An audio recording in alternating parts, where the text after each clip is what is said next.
experience ko sa kanila? Yes po, sir. Sa loob ng kulungan, ibang mundo dyan, no? It's a different world na such a challenge every day. Not only for Senator Bong Revilla and Senator Joe, we were with the Chamson couples, Vilma Chamson and Benny Chamson, and I think 13 regional commanders of the CPP and the we were with the mga Sapano suspects. We were with the Busayap.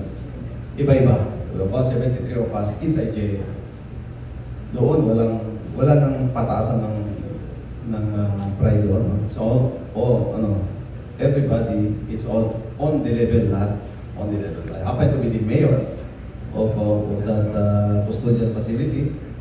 Kaya ako po ay, kung hindi ko nila itatanong, na-experience ko rin nung maging mayor sa custodial na lang.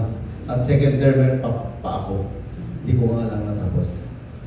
Every day, ang usap namin niya, tatlo ang mo sa kulungan. No? Sa umaga, you will be having some conversation with your lawyers no? Sa umaga. But in the middle, yung 12 noon down, kausap mo yung mga lawyers mo. And then in the evening, kausap mo na lahat. Tumatawid ako kasi nga mayor ako eh. Tapos na General Barrias, about 6 generals were there. Si General Barrias, General Razon, nandun sila lahat. Nandun sa isa naman, sa isang cell, yung mga senators. Tapos kami naman sa kabila. So, ibang kwento, iba-ibang kwento. Parang, ang suma total doon, natalo kami lahat sa public perception. Very important pala yung public perception. Like for instance, in our case, no? In the Atimonang case, we won the battle, we won the firefight. Kasi 13 patay doon, ako ang wounded. I was gunned out and brought to the hospital. We fought a good fight. Pero natalo kami sa natalo kami sa public perception. They put us in jail.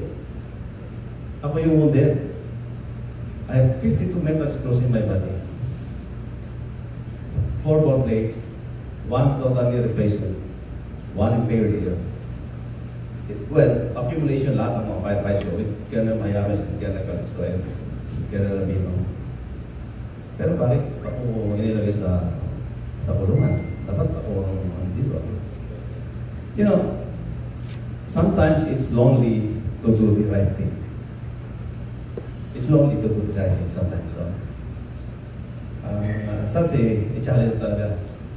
Sabi nga ni Colonel Mayames kanina, the family, unspoken, untold story of the family, irreparable. Kasi, children mo, bullied in school, wala kang magawa. Tatay mo, murderer. Lapit yung anak mo, pag dinala ka, ito sabi sa school, murderer ka daw. Can you answer that? Those are ordeals, those are challenges every day. Every day. Kaya, when the going gets tough, the tough gets going. Yun lang ang nasa isip ko. And, you know, I kept on reciting Invictus. And Desiderata. I recite that every day.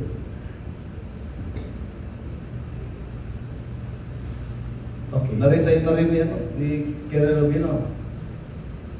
Out of the night that covers me, black as the deep from pole to pole. We can recite many poems inside because we want to be strong.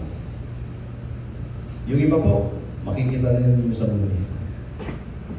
Salamat kayo. Thank you so much, sir. Thank you.